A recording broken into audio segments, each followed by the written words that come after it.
Welcome to Shri Rajiv Gandhi IAS academy. Friends, இந்த வீடியோவில் ஜனவரி மாதத்திற்கான முக்கியமான 100 கரண்ட் அஃபேர்ஸ் பார்க்க போகிறோம். ஓகே, சரி வாங்க பார்க்கலாம். ஃப்ரெண்ட்ஸ், இந்த வீடியோடைய நோட்ஸ் எல்லாமே கீழே பிடிஎஃபாக டிஸ்கிரிப்ஷன் கொடுத்துருக்கோம். அதெல்லாமே கிளிக் பண்ணி டெவலப் பண்ணிச்சிங்க. அப்புறம் நம்ம டெலிகிராம் குரூப் லிங்க்மே கீழே டிஸ்கிரிப்ஷன் கொடுத்துருக்கோம். அதுலேயுமே கிளிக் பண்ணி ஜாயின் பண்ணிங்க. ஓகே, சரி வாங்க பார்க்கலாம். ஃபஸ்ட்டு, தமிழ்நாட்டில் எத்தனை பேருக்கு ஒரு காவலர் உள்ளார்? இதற்கான ஆன்சர் 632. நம்ம தமிழ்நாட்டில் பார்த்திங்கன்னா பீப்புள் போலீஸ் ரேஷியோ 632 இருக்குது. 632 பேருக்கு ஒரு போலீஸ் இருக்காங்க. இந்தியாவில் 5வது மிகப்பெரிய காவல்துறையாக தமிழக காவல்துறை இருக்குது. அடுத்தது, காந்தி ஜீவானந்தம் நினைவு இல்லம் எங்கு திறக்கப்பட்டது? இதற்கான ஆன்சர் சிராவயல். இந்த சிராவயல் அப்படிங்கிறது சிவகங்கை மாவட்டத்தில் தான் இருக்குது. அதே மாதிரி காந்தி மற்றும் ஜீவானந்தம் இவங்களுடைய வெண்கல சிலையுமே இங்கே திறந்து வைத்திருக்காங்க. அடுத்தது, வீரகவி முடியரசனாரின் உருவ சிலையை முதல்வர் மு க ஸ்டாலின் எங்கு திறந்து வைத்தார்? இதற்கான ஆன்சர் சிவகங்கை. தமிழ் வளர்ச்சித்துறை சார்பில் ரூபாய் 50 லட்சம் மதிப்பில் இதை அமைத்திருக்காங்க. சிவகங்கை மாவட்டத்தில் காரைக்குடியில் கழனிவாசல் அப்படிங்கிற பகுதியில் இதை திறந்து வைத்திருக்காங்க. அடுத்தது, மெட்ரோஸ் பூங்கா மற்றும் பூப்பந்து மைதானம் தற்போது எங்கு திறக்கப்பட்டது? இதற்கான ஆன்சர் நந்தனம். நந்தனம் அப்படிங்கிறது இப்போ சென்னையில் தான் இருக்குது. அடுத்தது, இது ரொம்ப முக்கியமான கேள்வி. எங்கு தமிழ்நாடு அறிவுசார் நகரம் அமைக்க அடிக்கல் நாட்டப்பட்டது? இதற்கான ஆன்சர் திருவள்ளூர்.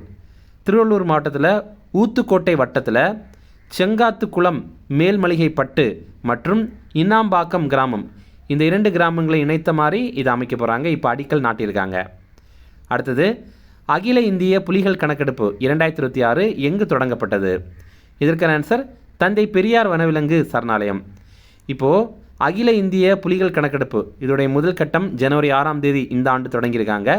எங்கே அப்படின்னா ஈரோடு மாவட்டத்தில் பெரியார் வனவிலங்கு சரணாலயத்தில் தான் இதை தொடங்கியிருக்காங்க. இந்த மாதிரி புலிகளுடைய கணக்கெடுப்பு அகில இந்திய அளவில் 4 ஆண்டுகளுக்கு ஒரு முறை நடைபெறும். இதை கண்காணிக்கிற அமைப்பு தேசிய புலிகள் பாதுகாப்பு ஆணையம். அடுத்தது, 2 அடுக்கு பேருந்து சேவையை முதல்வர் எங்கு தொடங்கி வைத்தார்? இதற்கான ஆன்சர் சென்னை. சென்னையில் இப்போ டபுள் டக்கர் பஸ்ஸை தொடங்கி வைத்திருக்காங்க. இது சுற்றுலா நோக்கத்திற்காக தான். அடையாறிலிருந்து மாமல்லபுரம் வரைக்கும் இது இயங்கும். அடுத்தது, 50 வகையான சான்றிதழ்களை வாட்ஸ்அப் மூலம் பெற தமிழக அரசு அறிமுகம் செய்துள்ள திட்டம் எது? இதற்கான ஆன்சர் நம்ம அரசு அப்படிங்கிற திட்டம். இந்த ஸ்க்ரீனில் தெரிகிற வாட்ஸ்அப் நம்பருக்கு நீங்கள் மெசேஜ் அனுப்பி 50 வகையான சான்றிதழ்களை வாட்ஸ்அப்லேயே பெற முடியும். அடுத்தது, தற்போது எங்கு காளிங்கராயர் சிலை திறக்கப்பட்டது? இதற்கான ஆன்சர் ஈரோடு மாவட்டத்தில் வெள்ளோடு அப்படிங்கிற பகுதியில் இதை திறந்திருக்காங்க. யார் இந்த காளிங்கராயர் அப்படின்னா, இவர் கிபி 1270ஆம் ஆண்டில் தன்னுடைய சொந்த செலவில் காளிங்கராயன் கால்வாயை வெட்ட தொடங்கினார். அப்புறம் ஒரு 12 ஆண்டுகள் அதை முடித்துட்டார். இப்போ வரைக்கும் பார்த்திங்கன்னா ஈரோடில் மிகப்பெரிய ஒரு பாசன வசதியாக அது இருக்குது, காளிங்கராயருடைய கால்வாய். அடுத்தது, தற்போது எங்கு தியாகி இமானுவேல் சேகரன் அவர்களுக்கு முழு உருவ வெண்கல சிலை மற்றும் மணிமண்டபம் திறக்கப்பட்டது? இதற்கான ஆன்சர் பரமக்குடி அப்படிங்கிறது ராமநாதபுரம் மாவட்டத்தில் தான் இருக்குது. இவருக்கு பார்த்திங்கன்னா மணிமண்டபமும் அங்கே அமைத்திருக்காங்க. அதே மாதிரி முழு உருவ வெண்கல சிலையுமே அங்கே அமைத்திருக்காங்க. யார் இந்த இமானுவேல் சேகரன் அப்படின்னா, இவர் ராமநாதபுரத்தில் ஒடுக்கப்பட்டோருக்காக போராடியிருக்காரு. அடுத்தது, தமிழக மாநில வள மையம் தற்போது எங்கு திறக்கப்பட்டது? இதற்கான ஆன்சர் சென்னை. தமிழக மாநில வள மையம் இது சென்னையில் அமைத்திருக்காங்க. சென்னையில் நுங்கம்பாக்கத்தில் அன்பழகன் கல்வி வளாகத்தில் தான் இது அமைத்திருக்காங்க.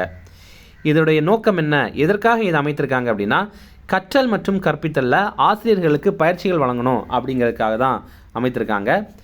அதே மாதிரி பார்த்திங்கன்னா இங்கே மொழிகள் ஆய்வகம், அப்புறம் அறிவியல், கணிதம் இந்த பாடங்களுக்கெல்லாம் தனி அரங்குகள் அமைத்திருக்காங்க. மாற்றுத்திறன் மாணவர்களுக்கு தனி அறை அமைத்திருக்காங்க. அப்புறம் கற்க கசடர அப்படின்னு ஒரு அரங்கத்தை அமைத்திருக்காங்க. இது பார்த்திங்கன்னா மாணவர்கள் ப்ராக்டிக்கலாக படிக்கிறதுக்கு, அதாவது செய்து பார்த்து கற்கிறதுக்கு ஆய்வக மாதிரிகளை உருவாக்குறதுக்கான வசதி இங்கே இருக்குது. அப்போது ஒரு ஆசிரியர் நினச்சாங்க அப்படின்னா ஒரு ஆய்வக மாதிரி இங்கே உருவாக்கி அதை அவங்களுடைய பள்ளியில் அந்த மாணவர்கள்கிட்ட கொண்டு கொடுக்கும்போது அவங்க அதை வைத்து ப்ராக்டிக்கலாகவே கற்றுக்க முடியும் அப்படிங்கிறது தான் இதோடைய சிறப்பு.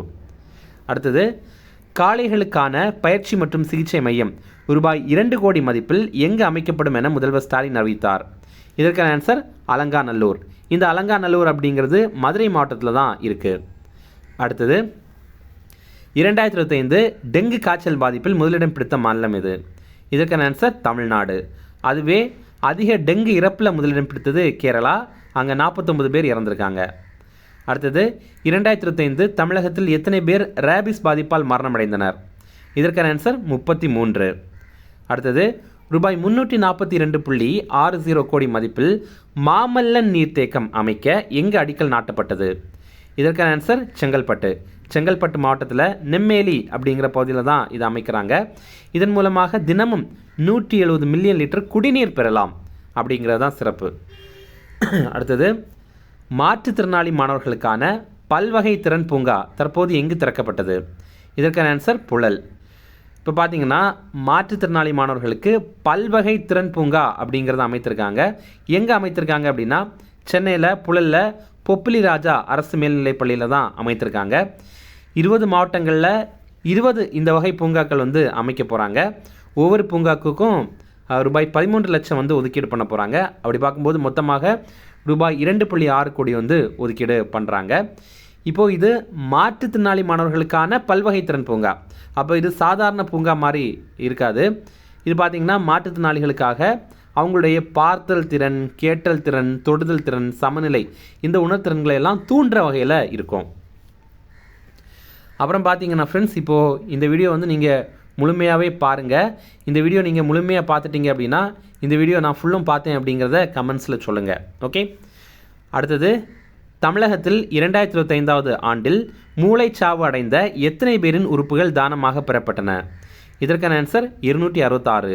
நம்ம தமிழ்நாட்டில் போன ஆண்டு 266 பேர்கிட்ட இருந்து உறுப்புகள் மொத்தமாக 1476 உறுப்புகள் வந்து பெறப்பட்டு நிறைய பேருக்கு மாற்றி வழங்கி மறுவாழ்வு வழங்கியிருக்காங்க. அடுத்தது ஷீ லீட்ஸ் தமிழ்நாடு என்ற பெண்களின் அரசியல் பயிற்சி பயிலரங்கத்தை நடத்திய அமைப்பு எது? இதற்கான ஆன்சர் ஐநா பெண்கள் இந்தியா. UN உமன் இந்தியா அப்படிங்கிற அமைப்பு தான் இதை நடத்தியிருக்காங்க. இது எதற்காக அப்படின்னா இப்போது பெண்களும் அரசியலில் பங்கேற்கணும், அவங்களும் வந்து எலெக்ஷனில் வந்து கண்டெஸ்ட் பண்ணணும் அப்படிங்கிறதுக்காக தான் இதை பண்ணுறாங்க. இது சென்னையில் தான் நடைபெற்றது. ஜனவரி 29 மற்றும் 30 தேதிகளில் நடைபெற்றது. அடுத்தது பெண்கள் நலன், பாலின சமத்துவம் ஆகியவற்றிற்காக தமிழக அரசு எந்த நிறுவனத்துடன் ஒப்பந்தம் செய்தது? இதற்கான ஆன்சர் ஐநா பெண்கள்.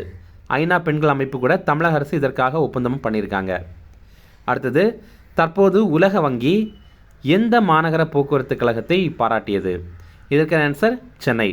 சென்னையில் பார்த்திங்கன்னா இப்போது நாளடைவில் அதாவது போக போக பார்த்திங்கன்னா அதிகமான மின்சார பேருந்துகளை கொண்டு வராங்க. அதே மாதிரி சிறப்பான வசதிகளோட பேருந்துகளை வந்து கொண்டு வராங்க. இதற்காக உலக வங்கி சென்னை மாநகர போக்குவரத்து கழகத்தை பாராட்டியிருக்காங்க. அடுத்தது எந்த மாதத்தின் கடைசி வாரம் திருக்குறள் வாரமாக அறிவிக்கப்பட்டது? இதற்கான ஆன்சர் டிசம்பர். இது முன்னாடியே அறிவிச்சிட்டாங்க. இப்போ பார்த்தீங்கன்னா டிசம்பர் கடைசி வாரத்தை குறள் வாரம் அப்படின்னு அறிவித்து அதை வந்து நம்ம கொண்டாடிட்டு இருக்கோம். இப்போது போன ஆண்டும் அந்த மாதிரி கொண்டாடி இருந்தாங்க. அடுத்தது தற்போது தமிழ்நாட்டில் எந்த கடல் ஆமையின் மீது செயற்கைக்கோள் டிராக்கர் பொருத்தும் பணி தொடங்கியது? இதற்கான ஆன்சர் ஆலிவ் ரிட்லி.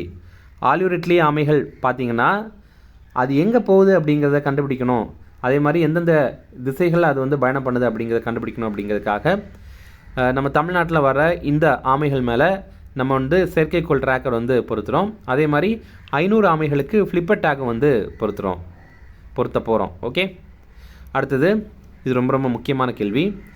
2030-31 ஆண்டுக்குள் தமிழ்நாட்டின் வனப்பரப்பை எத்தனை சதவீதமாக உயர்த்த இலக்கு நிர்ணயம் செய்யப்பட்டது? இதற்கான ஆன்சர் 33%.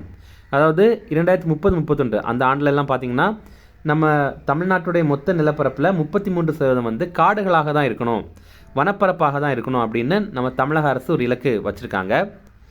இப்போது தமிழ்நாட்டில் கடந்த 4 ஆண்டுகளில் 100 புதிய காப்பு வனங்கள் வந்து அறிவிச்சிருக்காங்க. அப்போ அந்த பகுதிகளை வந்து மக்கள் பாதுகாப்பாங்க, அதே மாதிரி கவர்மெண்ட்டும் பாதுகாப்பாங்க. ஓகே. அது எந்தெந்த மாவட்டங்களில் அப்படின்னா திண்டுக்கல், தருமபுரி, மதுரை, கள்ளக்குறிச்சி, தேனி, சிவகங்கை, நாமக்கல், நீலகிரி, சேலம் மற்றும் தென்காசி. அப்போது 2021 2025 வரைக்கும் தமிழகம் முழுவதுமே புதிதாக 100 புதிய காப்பு வனப்பகுதிகளை அறிவிச்சிருக்காங்க இந்தந்த மாவட்டங்களில். எதற்காக இந்த மாதிரி அறிவிச்சிருக்காங்க அப்படின்னா நம்ம தமிழகத்துடைய புவியியல் பரப்பளவில் 33% வனப்பகுதியாக மாற்றணும் அப்படிங்கிறது தான் இலக்கு. இப்போ தமிழகத்துடைய 24.47% வந்து தமிழக பரப்பில் வனப்பகுதிகளாக தான் இருக்குது. ஃப்ரெண்ட்ஸ், நம்ம ராஜீவ்காந்தி ஐஏஎஸ் அகாடமியில் இந்த ஆண்டு நடைபெற போகிற டிஎன்பிஎஸ்சி குரூப் அண்ட் ப்ரிலிம்ஸ் எக்ஸாமுக்கான டெஸ்ட் சீரிஸ் ரொம்ப குறைந்த கட்டணத்தில் நம்ம நடத்துகிறோம். ஸ்க்ரீனில் தெரிகிற நம்பருக்கு நீங்கள் கால் பண்ணி இதில் பேசிவிட்டு ஜாயின் பண்ணிக்கலாம். அதே மாதிரி நம்ம இன்ஸ்டியூட்டில் பார்த்தீங்கன்னா டிஎன்பிஎஸ்சிக்கான பாடப்புத்தகங்கள் எல்லாமே இருக்குது. தமிழ் மீடியத்தில் இருக்குது, இங்கிலீஷ் மீடியத்தில் இருக்குது. இது வந்து நீங்கள் ஃப்ரீயாகவே தமிழ்நாடு முழுவதுமே டெலிவரி பண்ணி வாங்கிக்கலாம். மொத்த புத்தகமே பார்த்தீங்கன்னா 6 புத்தகமாக 3499 ரூபாய்க்கு இதை நீங்கள் வாங்கிக்கலாம். ஸ்க்ரீனில் தெரிகிற நம்பருக்கு கால் பண்ணி பேசிவிட்டு நீங்கள் வாங்கிக்கலாம். அடுத்தது தமிழ்நாடு அரசுடைய திட்டங்கள் தொடர்பாக பார்க்கலாம். ஃபஸ்ட்டு, தமிழ்நாடு உறுதியளிக்கப்பட்ட ஓய்வூதிய திட்டம், Tamil Nadu assured pension scheme TAPS அப்படிங்கிறது, அதற்கான அரசாணை வெளியிட்டிருக்காங்க. இது என்னென்னா 2003ஆவது ஆண்டு ஏப்ரல் 1ஆம் தேதிக்கு பிறகு தமிழக அரசு பணியில் சேர்ந்த அரசு பணியாளர்களுக்கு இந்த திட்டத்தை அறிவிச்சிருக்காங்க. இது எப்போலேருந்து நடைமுறைக்கு வரும் அப்படின்னா இந்த ஆண்டு ஜனவரி 1ஆம் தேதியிலேருந்து நடைமுறைக்கு வரும். இதற்காக என்ன பண்ணுவாங்க அப்படின்னா அவங்களுடைய மாத ஊதியத்தில் 10% வந்து பிடித்தம் பண்ணிப்பாங்க. அப்போது எப்படி பென்ஷன் கொடுப்பாங்க, இது பென்ஷன் கொடுக்குற ஸ்கீம் தான். எப்படி பென்ஷன் கொடுப்பாங்க அப்படின்னா, இப்போ ஒருத்தங்க ரிட்டையர்ட் ஆகிறாங்க அப்படின்னா அவங்க ரிட்டையர்ட் ஆகும்போது கடைசியாக எவ்வளோ சேலரி வாங்கிட்டு இருந்தாங்களோ அதில் 50% வந்து ஓய்வூதியமாக கொடுப்பாங்க. அதே நேரம் அவங்க ஒரு வேளை இறந்துட்டாங்க, அவங்க வந்து இப்போ ஓய்வூதியதாரராக இருக்காங்க, இறந்துட்டாங்க அப்படின்னா அவங்க குடும்பத்திற்கு இவங்க வாங்கின ஓய்வூதியத்தில் 60% கொடுப்பாங்க. இப்போ ஒரு எக்ஸாம்பிளோட சொல்லணும் அப்படின்னா, ஒருத்தர் ரிட்டையர்ட் ஆகிற அந்த கடைசி மாதத்தில் ஒரு மாதம் 1 லட்ச ரூபா சேலரி வாங்குறாரு அப்படின்னு வச்சுக்கலாம். அப்போ அவருக்கு வந்து ஓய்வூதியம் எவ்வளோ கிடைக்கும், பென்ஷன் எவ்வளோ கிடைக்கும் அப்படின்னா 50,000 கிடைக்கும். ஏன்னா 50% தான் கொடுப்பாங்க. அடுத்தது, ஒருவேளை இப்போ இவர் இறந்துட்டார் அப்படின்னா அவங்க குடும்பத்திற்கு எவ்வளோ கொடுப்பாங்க அப்படின்னா அந்த 50,000ல் 60%, அதாவது 30,000, அதுதான் குடும்பத்திற்கு ஓய்வூதியமாக கிடைக்கும். ஓகே. அதே மாதிரி இந்த பென்ஷன் ஒருத்தர் ரிட்டையர்ட் ஆகிட்டார் அப்படின்னா அவங்களுக்கு பணிக்கொடை அப்படிங்கிறதும் கொடுப்பாங்க. அது எவ்வளோ இருக்கும் அப்படின்னா ஒரு 25 லட்சத்திற்கும் குறைவாக இருக்கும். அதே மாதிரி இந்த பென்ஷனர்ஸுக்கு பார்த்தீங்கன்னா 6 மாதத்திற்கு ஒரு முறை டிஏ, அதாவது டியர்னஸ் அலவன்ஸ் அப்படின்னு சொல்லுவாங்கல்ல, அகவிலைப்படி, அதுவும் உயரும் அப்படின்னு தெரிவித்திருக்காங்க. இந்த ஓய்வூதியம் இருக்கலாம், இந்த டேப்ஸ் அப்படிங்கிற இந்த ஒரு ஓய்வூதியத்தை பரிந்துரைத்தது ககன்தீப் சிங் பேடி இவருடைய தலைமையிலான குழு. அடுத்தது, உலகம் உங்கள் கையில் அப்படிங்கிற திட்டம். இது வந்து இலவச மடிக்கணினி வழங்குகிற திட்டம். இது பார்த்திங்கன்னா கரெக்டாக ஜனவரி 5ஆம் தேதி இந்த ஆண்டு தொடங்கியிருந்தாங்க. இதுக்கான தொடக்க விழா எங்கே நடைபெற்றது அப்படின்னா சென்னையில் நந்தம்பாக்கம் வர்த்தக மையத்தில் தான் நடைபெற்றது. இது 20 லட்சம் மடிக்கணினிகள் வழங்குகிற திட்டம் தான் அது. ஆனால் இப்போது முதல் கட்டமாக தமிழ்நாட்டில் 10 லட்சம் கல்லூரி மாணவியருக்கு வழங்கியிருக்காங்க. ஓகேவா, இது பள்ளி மாணவர்களுக்கு கிடையாது, கல்லூரி மாணவிகளுக்கு, அதாவது கல்லூரி மாணவியர்களுக்கு இது வந்து வழங்கியிருக்காங்க. இந்த நிகழ்ச்சியில் மயில்சாமி அண்ணாதுரை இருக்கார்ல, இந்தியாவின் நிலவு மனிதன் அப்படின்னு அறியப்படுற மயில்சாமி அண்ணாதுரை அவருமே கலந்து கொண்டார். அடுத்தது, தமிழ்நாடு வி சேஃப் அப்படிங்கிற திட்டம். இதோடைய விரிவாக்கம் Tamil Nadu women employment and safety அப்படிங்கிறது தான்.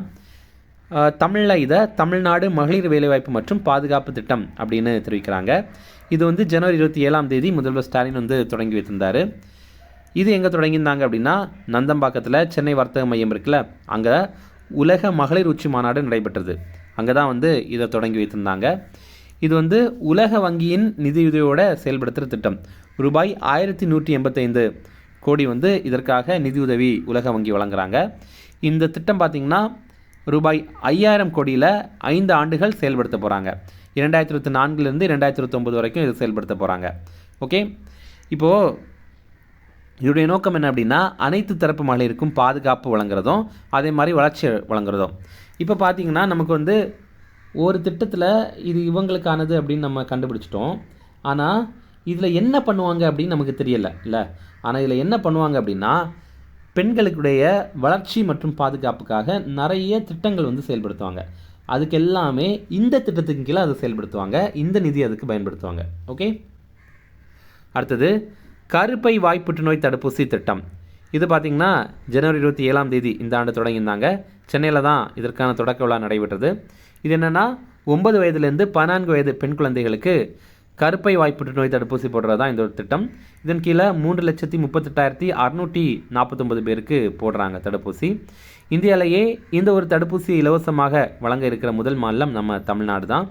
முதல் கட்டமாக திருவண்ணாமலை, அரியலூர், பெரம்பலூர், தருமபுரி இங்கெல்லாம் தொடங்க போகிறாங்க. இங்கே வந்து 3209 குழந்தைகளுக்கு இந்த தடுப்பூசியை போடுறாங்க. கருப்பை வாய் புற்றுநோய்க்கு முக்கிய காரணமாக இருக்கிறது ஹெச்பிவி அப்படின்னா ஹியூமன் பாப்புலோமா வைரஸ் அப்படிங்கிறது தான். கருப்பை வாய் புற்றுநோய் இந்த வைரஸ் இருக்குல்ல, இதற்கு எதிரானது தான் இந்த ஒரு தடுப்பூசி. இப்போ இந்த கருப்பை வாய் புற்றுநோய் பற்றி பார்த்திங்கன்னா ரொம்ப அதிகமாக இருக்கிறது வந்து தருமபுரி மற்றும் பெரம்பலூரில். இங்கே 1,36,000 பெண்களுக்கு இந்த பாதிப்பு இருக்குது. தமிழ்நாட்டில் இந்த கருப்பை வாய் புற்றுநோய் இதோடைய பாதிப்பு விகிதம் எவ்வளோ அப்படின்னா 1,14 பெண்களுக்கு இந்த மாதிரி இருக்குது.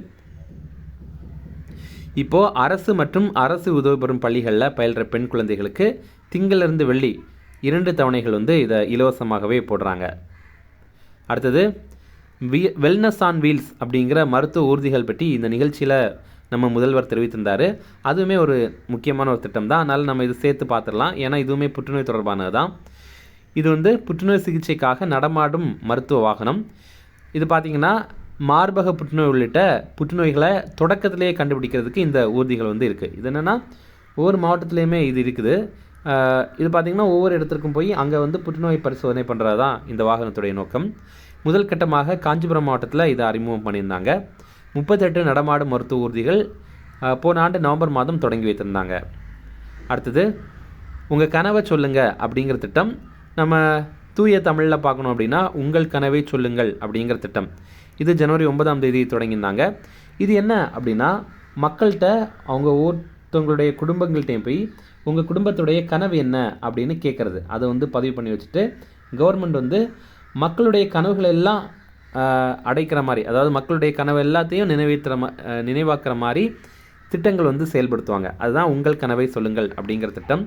இதற்கான தொடக்க விழா திருவள்ளூர் மாவட்டத்தில் பொன்னேரி வட்டத்தில் பாடியநல்லூரில் தான் நடைபெற்றது.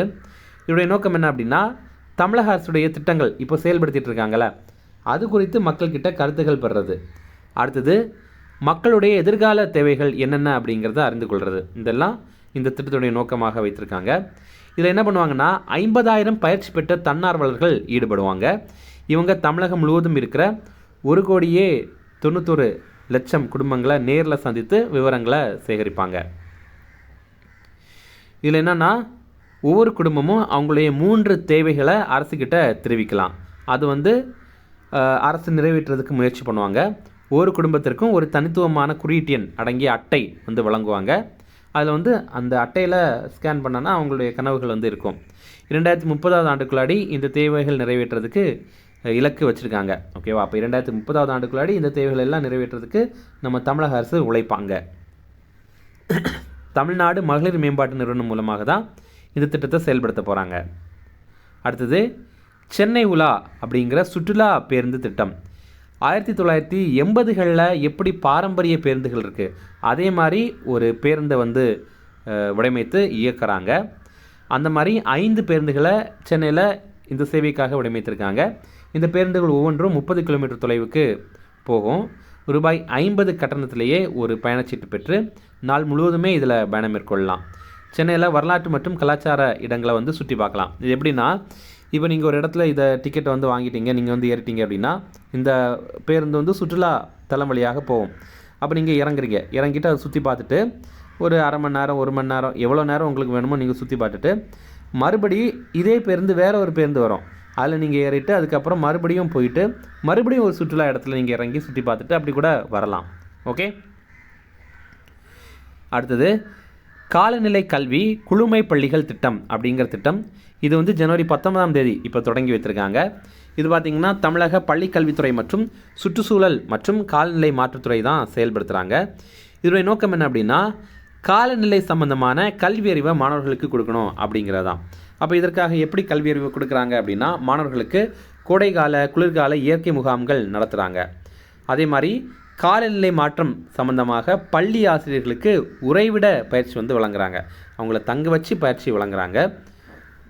அதே மாதிரி சூழல் அறிவோம் அப்படிங்கிற தலைப்பில் மாணவர்களுக்கு வினாடி வினா போட்டியும் நடத்துகிறாங்க. அடுத்தது இதோடைய இன்னொரு விஷயம் என்னென்னா குளிர்கூரை முன்னெடுப்பு அப்படிங்கிறது. இது என்ன அப்படின்னா பள்ளிகளில் வெப்ப தாக்கத்தை குறைக்கிறதுக்காக குளிர்கூரைகளை வந்து பொறுத்துறது தான் இதோடைய திட்டம். முதல் கட்டமாக சென்னையில் அம்பத்தூரில் இருக்கிற பெருந்தலைவர் காமராஜர் பெண்கள் மேல்நிலைப் பள்ளியில் இதை செயல்படுத்தியிருந்தாங்க. இதனுடைய விளைவாக வெப்பம் குறைந்திருக்குது. எவ்வளோ குறைந்திருக்கு அப்படின்னா 1.5லிருந்து 3 டிகிரி செல்சியஸ் வரைக்கும் வெப்பம் குறைந்திருக்கு. அப்போது இப்போ முதல்வர் என்ன தெரிவித்திருக்காரு அப்படின்னா, இது நம்ம தமிழ்நாட்டுடைய அனைத்து பசுமை பள்ளிகள்லையும் இந்த மாதிரி குளிர்கூரை முன்னெடுப்பு வந்து செயல்படுத்தப்படும் அப்படின்னு தெரிவித்திருக்காரு. அடுத்தது இனி விருதுகள் தொடர்பான கரண்ட் அஃபேர்ஸ் பார்க்கலாம். தந்தை பெரியார் விருது 2025 யாருக்கு அறிவிக்கப்பட்டது? இதற்கான ஆன்சர் அருள்மொழி. ரொம்ப ரொம்ப முக்கியமான ஒரு கொஸ்டின் இது. நம்ம தமிழக அரசுடைய விருதுகள் 2025 ஆண்டுக்கான விருதுகள் இப்போ தான் இந்த ஜனவரி மாதம் தான் அறிவித்திருந்தாங்க. அதனால் ஒன்று ஒன்றா பார்க்கலாம். ஃபஸ்ட்டு திருவள்ளுவர் விருது, இது சத்தியவேல் முருகனார் அவருக்கு அறிவித்திருக்காங்க. அண்ணா விருது அமைச்சர் துரைமுருகன் அவர்களுக்கு அறிவித்திருக்காங்க. காமராஜர் விருது இதயத்துல்லா அவர்களுக்கு அறிவித்திருக்காங்க. பாரதியார் விருது நெல்லை ஜெயந்தா அவர்களுக்கு அறிவித்திருக்காங்க. திருவிக்கா விருது இறை அன்பு இருக்கார்ல அவருக்கு அறிவித்திருக்காங்க. அப்புறம் கியாபே விஸ்வநாதம் விருது இது வந்து முனைவர் செல்லபாபு இவருக்கு வந்து அறிவித்திருக்காங்க. அப்புறம் கலைஞர் விருது விடுதலை விரும்பி அவர்களுக்கு அறிவித்திருக்காங்க. அப்புறம் ரொம்ப முக்கியமானது அம்பேத்கர் விருது, இது வந்து எக்ஸாமில் கேட்டிருக்காங்க. அம்பேத்கர் விருது விசிகா எம்எல்ஏயான சிந்தனை செல்வன் அவர்களுக்கு வழங்கியிருக்காங்க, அறிவித்திருக்காங்க. இது ஆதி திராவிடர் மற்றும் பழங்குடியினருடைய நலனுக்காக உழைத்தவங்களுக்கு இந்த விருதை வழங்குவாங்க. இதை வழங்குகிற துறையுமே ஆதி திராவிடர் மற்றும் பழங்குடியினர் நலத்துறை தான் இதை வழங்குறாங்க. அதே மாதிரி தந்தை பெரியார் விருது இது வழக்கறிஞர் அருள்மொழி அவர்களுக்கு வழங்க போகிறாங்க. இந்த தந்தை பெரியார் விருது யாருக்கு வழங்குவாங்க அப்படின்னா, பிற்படுத்தப்பட்டோர், மிக பிற்படுத்தப்பட்டோர் மற்றும் சிறுபான்மையினர் இவங்களுக்காக போராடுறவங்களுக்கு இந்த நலத்துறை சார்பில் இதை வழங்குறாங்க. இதில் ஒவ்வொருவருக்கும் ரூபாய் 5 லட்சம் ரொக்க பரிசு கொடுக்குறாங்க. 1 சவரன் தங்கப்பதக்கமும் கொடுக்குறாங்க. அடுத்தது 2026 குடியரசு தின விழா அணிவகுப்பில் எந்த மாநில ஊர்தி முதலிடம் பெற்றது? இதற்கான ஆன்சர் மகாராஷ்டிரா. ஒவ்வொரு ஆண்டும் டெல்லியில் ஒவ்வொரு மாநிலமும் அவங்க மாநிலத்துடைய சிறப்புகளை காட்சிப்படுத்துறதுக்காக ஒரு ஊர்தியை வந்து வடிவமைத்து ஊர்தியை வந்து ஊர்வலம் விடுவாங்க. அந்த மாதிரி இந்த ஆண்டு பார்த்திங்கன்னா மகாராஷ்டிராவுடைய ஊர்தி தான் முதலிடம் பெற்றிருக்கு. இது வந்து ஜட்ஜஸுடைய தேர்வில், அதுவே மக்களுடைய ஓட்டிங் அடிப்படையில் பார்த்திங்கன்னா குஜராத்துடைய அலங்கார ஊர்தி தான் முதலிடம் பெற்றிருக்கு. நம்ம தமிழக அலங்கார ஊர்தி வந்து பரிசு பெறலை. நம்ம தமிழக அலங்கார ஊர்தியுடைய கருப்பொருள் என்ன அப்படின்னா, வளமையின் மந்திரம் தற்சார்பு இந்தியா அப்படிங்கிறது தான். அடுத்தது விண்வெளி வீரர் சுபான்ஷு சுக்லாவுக்கு எந்த விருது அறிவிக்கப்பட்டது? இதற்கான ஆன்சர் அசோக சக்ரா. அவருக்கு இந்த விருதை வழங்கியிருக்காங்க. ஏன்னா இவர் வந்து சர்வதேச விண்வெளி நிலையத்திற்கு போயிருந்தார். சர்வதேச விண்வெளி நிலையத்திற்கு சென்ற முதல் இந்தியர் இவர் தான். அடுத்தது இந்திரா காந்தி அமைதி ஆயுத குறைப்பு மற்றும் மேம்பாட்டு விருது 2025 யாருக்கு அறிவிக்கப்பட்டது? இதற்கான ஆன்சர் கிராசா மச்சல். இவங்க மொசாம்பிக் நாட்டை சேர்ந்த சமூக சேவகர். இதை வழங்குகிற அமைப்பு இந்திரா காந்தி நினைவு அறக்கட்டளை, அவங்க தான் வழங்குறாங்க. நம்ம என்ன நினச்சிடுவோம், இது கவர்மெண்ட் வழங்குறாங்க அப்படின்னு நினச்சிடுவோம். இல்லை, இது வந்து இந்திரா காந்தி நினைவு அறக்கட்டளை தான் வழங்குறாங்க. ரூபாய் 1 கோடி வந்து பரிசு தொகை வழங்குறாங்க. அடுத்தது ஐநா பொதுச் செயலாளரின் 2025 ஆண்டிற்கான விருதை பெற்ற இந்தியர் யார்? இதற்கான ஆன்சர் சுவாதி சாந்தகுமார். இவங்க வந்து ஐநா அமைதி படையில் பணிபுரிகிறாங்க. இவங்க சூடான் நாட்டில் பாலின சமத்துவத்தை மேம்படுத்துறதுக்கு உழைத்திருக்காங்க. அதற்காக இந்த விருது அவங்களுக்கு வழங்கியிருக்காங்க. அடுத்தது பத்மபாணி வாழ்நாள் சாதனையாளர் விருது எந்த தமிழக இசையமைப்பாளருக்கு வழங்கப்பட்டது? இதற்கான ஆன்சர் இளையராஜா. இது மகாராஷ்டிராவில் வழங்குகிற விருது. மகாராஷ்டிராவில் நடைபெற்ற அஜந்தா எல்லோரா இன்டர்நேஷ்னல் ஃபிலிம் ஃபெஸ்டிவலில் தான் இதை வழங்கியிருக்காங்க. ஓகே. அடுத்தது எவ்வளவு பரிசு தொகையுடன் இந்திய மொழிகளில் சிறந்த படைப்புகளுக்கு செம்மொழி இலக்கிய விருது அறிவிக்கப்பட்டது? இதற்கான ஆன்சர் ரூபாய் 5 லட்சம். இப்போ நம்ம தமிழக அரசு பார்த்திங்கன்னா புதிதாக ஒரு முன்னெடுப்பு எடுக்கிறாங்க. என்னென்னா, இந்தியாவில் நிறைய மொழிகளில் நிறைய சிறந்த படைப்புகள் வருது. அந்த சிறந்த படைப்புகளுக்கும் நம்ம விருது வழங்கணும் அப்படிங்கிறது தான் இதோடைய நோக்கம். அப்போ ரூபாய் 5 லட்சத்தோடு இந்த விருதை வழங்க போகிறாங்க. முதல் கட்டமாக தமிழ், தெலுங்கு, கன்னடம், மலையாளம், ஒடிசா, வங்காளம், மராத்தி இந்தந்த மொழிகளில் இருக்கிற சிறந்த படைப்புகளுக்கு வழங்குவாங்க. அடுத்தது கோட்டை அமீர் மத நல்லிணக்க விருது 2026 யாருக்கு வழங்கப்பட்டது? இதற்கான ஆன்சர் கலிமுல்லா. இந்த கோட்டை அமீர் மத நல்லிணக்க விருது யாருக்கு வழங்குவாங்க அப்படின்னா, யார் ஒருத்தங்க வந்து மத நல்லிணக்கத்தை பேணுறதுக்காக உழைக்கிறாங்களோ அவங்களுக்கு வழங்குவாங்க. அதாவது இந்து, முஸ்லீம், கிறிஸ்தவர்கள் இந்த மாதிரி எந்த மதத்தாக இருந்தாலும் அவங்க எல்லாருமே ஒற்றுமையாக இருக்கணும் அப்படிங்கிறதுக்காக உழைக்கிறவங்களுக்கு வழங்குவாங்க. இந்த முறை கலிமுல்லா அவர்களுக்கு வழங்கியிருக்காங்க. இவர் திருப்பூர் மாவட்டத்தை சேர்ந்தவர். இதில் பரிசு தொகை ரூபாய் 5 லட்சம். அடுத்தது சிறந்த நெல் சாகுபடிக்கான நாராயணசாமி நாயுடு விருது 2026 யாருக்கு வழங்கப்பட்டது? இதற்கான ஆன்சர் கா வீரமணி. இவர் தஞ்சாவூரை சேர்ந்த விவசாயி. அடுத்தது, தமிழக அரசின் சிறந்த காவல் நிலையத்திற்கான விருது 2026 முதல் பரிசு பெற்ற காவல் நிலையம் எது? இதற்கான ஆன்சர் மதுரை மாநகரம். மதுரை மாநகர காவல்துறை தான், காவல் நிலையம் தான் இது பெற்றிருக்கு. அடுத்தது, குடியரசுத் தலைவரின் நிஷான் விருது 2026 பெற்ற காவல்துறை எது? இதற்கான ஆன்சர் சிக்கிம் காவல்துறை. இது பார்த்திங்கன்னா தேசிய அளவிலான விருது. இதை பிரசிடென்ட் கலர் அவார்டு அப்படின்னு கூட சொல்லுவாங்க, இல்லைனா நிஷான் அப்படின்னு கூட சொல்லுவாங்க. இது சிறந்த காவல்துறைக்கு குடியரசுத் தலைவர் தரப்புலேருந்து வழங்குறது. ரொம்ப ரொம்ப முக்கியமான விருது. இது பார்த்திங்கன்னா சிக்கிம் காவல்துறைக்கு வந்து இந்த முறை அறிவித்திருக்காங்க. அடுத்தது, நம்ம தமிழக அரசு வழங்குகிற வீர தீர செயலுக்கான அண்ணா பதக்கம். இது பார்த்திங்கன்னா யாரெல்லாம் வீர தீர செயல்களில் ஈடுபட்டிருக்காங்களோ அவங்களுக்கு வழங்குவாங்க. நீலகிரி மாவட்டத்தை சேர்ந்த தீயணைப்பு துறை ஓட்டுநரான சங்கர் அவருக்கு வழங்கியிருக்காங்க. அப்புறம் தீயணைப்பு துறையை சேர்ந்த சுரேஷ் மற்றும் ரமேஷ் இவங்களுக்கு வழங்கியிருக்காங்க. அப்புறம் கன்னியாகுமரி மாவட்டத்தை சேர்ந்த மறைந்த பீட்டர் ஜான்சன் இவங்களுக்கு வழங்கியிருக்காங்க. இப்போது இவங்களுக்கெல்லாம் வழங்கியிருக்காங்க, அந்த பேரெல்லாம் முக்கியம் கிடையாது இந்த வீரதீர செயலுக்கான அண்ணா பதக்கம் இந்த விருது. ஆனால் இது வந்து யாருக்கு வழங்குவாங்க அப்படின்னா வீரதீர செயல்பாடுகளில் ஈடுபடுறவங்களுக்கு வழங்குவாங்க. இப்போ எக்ஸாம்பிள் பார்த்திங்கன்னா இந்த பீட்டர் ஜான்சன் இருக்கார்ல, இவர் என்ன பண்ணாருன்னா கன்னியாகுமரியில் அந்த குளித்துறை பக்கத்தில் ஒரு ஆறில் 2 பேர் வந்து மாட்டிக்கிட்டாங்க. அவங்கள காப்பாற்றுறதுக்கு இவர் முயற்சி பண்ணார், அவங்கள காப்பாற்றவும் செஞ்சுட்டார். ஆனால் இவர் இறந்துட்டார். அப்போது இவருடைய வீரத்தை பாராட்டி தான் இந்த விருதை வழங்கியிருக்காங்க. அப்புறம் காந்தியடிகள் காவலர் பதக்கம் இது யாருக்கு வழங்குவாங்க அப்படின்னா கள்ளச்சாராயத்தை கட்டுப்படுத்துறதில் சிறப்பாக செயல்பட்ட காவல் அதிகாரிகள் இருக்காங்கள்ல, காவலர்கள், அவங்களுக்கு இந்த விருதை வழங்குவாங்க. ஓகே, இனி அப்பாயின்மெண்ட் பார்க்கலாம். ரேவதி மோஹிந்த தேரே எந்த உயர்நீதிமன்றத்தின் முதல் பெண் தலைமை நீதிபதியாக பொறுப்பேற்றார்? இதற்கான ஆன்சர் மேகாலயா. மேகாலயாவில் இப்போ தான் முதல் முறையாக ஒரு பெண் தலைமை நீதிபதி வராங்க. அவங்க பேர் ரேவதி மோஹிந்த தேரே. அடுத்தது, தேசிய புலனாய்வு முகமையின் தலைவராக நியமனம் செய்யப்பட்டவர் யார்? இதற்கான ஆன்சர் ராகேஷ் அகர்வால். என்ஐஏ இருக்குல்ல, நேஷனல் இன்வெஸ்டிகேஷன் ஏஜென்சி, அதோடைய டைரக்டர் ஜெனரலாக இவர் அப்பாயின்ட் பண்ணியிருக்காங்க. அதே மாதிரி ஐடிபிபி இந்தோ டிபெட்டியன் பார்டர் போலீஸ் இதோடைய சீஃபாக சத்ருஜித் சிங் கபூர் அவரை வந்து அப்பாயின்ட் பண்ணியிருக்காங்க. அடுத்தது பிஎஸ்எஃப் அப்படின்னா பார்டர் செக்யூரிட்டி ஃபோர்ஸ், தமிழில் எல்லை பாதுகாப்பு படை, இதோடைய தலைமை இயக்குநராக பிரவீன்குமார் அப்படிங்கிறவரை அப்பாயின்ட் பண்ணியிருக்காங்க. இந்த என்ஐஏ, ஐடிபிபி, பிஎஸ்எஃப் இதெல்லாமே சென்ட்ரல் ஹோம் மினிஸ்ட்ரி கீழே தான் வருது, மத்திய உள்துறை அமைச்சகத்துக்கு கீழே தான் வருது. ஓகே, அடுத்தது இனி ரேங்கிங் அண்ட் ரிப்போர்ட் பார்க்கலாம். தரவரிசைகள், அப்புறம் அறிக்கைகள், இது பற்றியெல்லாம் பார்க்கலாம். 2024-25 நெல் உற்பத்தியில் முதலிடம் பிடித்த நாடு எது? இதற்கான ஆன்சர் இந்தியா.